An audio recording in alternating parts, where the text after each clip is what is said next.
Okay, you know how when you're networking, some of you are shy about walking into a huge group of people and, oh my gosh, what to do? And then you look around, there's other people going from person to person to person, flitting around, talking to everybody, right? Okay, in this exercise, I want you to go around the room, introduce yourself to as many people as you can, get their name. If you've got a business card, see how many cards you can get. Maybe you don't have your cards on you right now, but see how many names you can get, how many people you can introduce yourself to. Ready, set, go. Hi. Hi, I'm Isabel. Nice to meet you.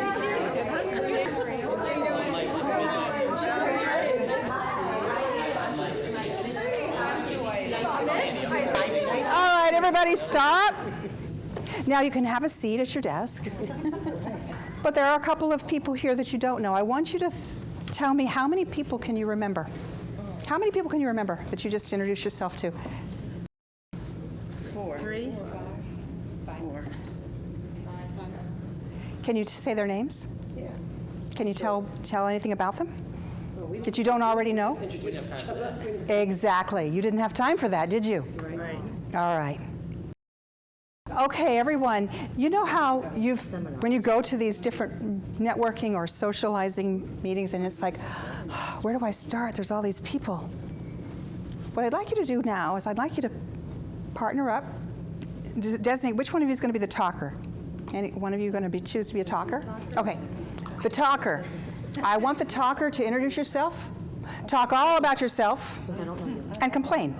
Find something to complain about. The weather, the speaker. Find something to complain about. Ready? 1, 2, 3, go.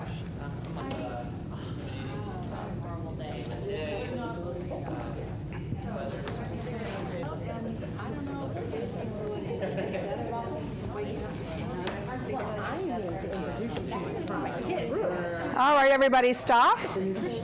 How'd that feel? A little awkward. Weird. How many times have you been in a socializing situation and somebody comes up and they're just all over you, right? Always. Yeah. Negativity. Yeah. And it just, everybody just feels, ugh.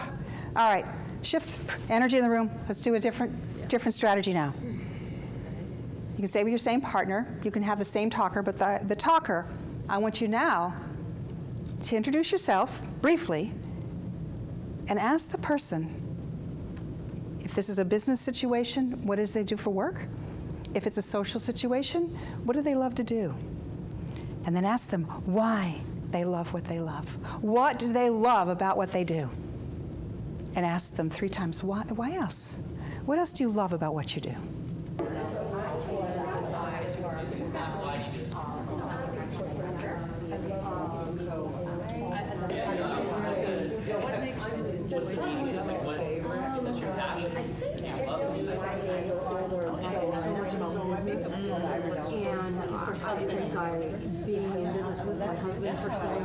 I hate to interrupt you. You guys are all smiling. Notice the difference in the energy in this room. I can feel it. I can feel the joy. People love to be listened to. And they really love to talk about what they love. So if you're in a situation with someone, the best thing you can do is ask them, what do you love to do?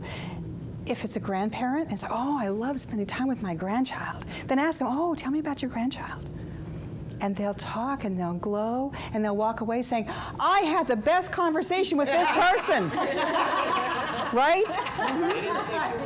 And you didn't say 2 words. Well, that's because people love to talk about themselves. Exactly. They're hungry to be listened to. Nobody wants to hear. People are too busy trying to interject with, well, when's it going to be my turn to talk?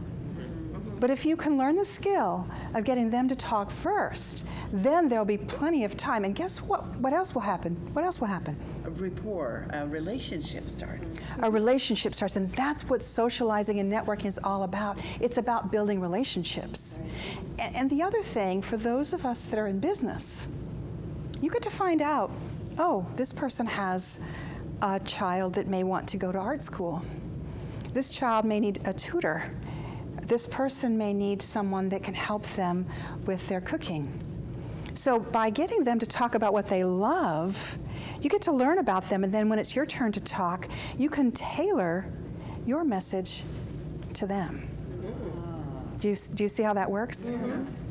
So, for instance, if I'm talking with someone I don't want to just push on them things about children, and maybe they had a sad situation with a child and they don't want to talk about a child. Get them to talk first. Then you know the boundaries of what you can share. Right? Yeah. That's a very good point. Yeah. Because after a little while, they're going to want you to talk. Exactly. I start feeling like I'm talking too much.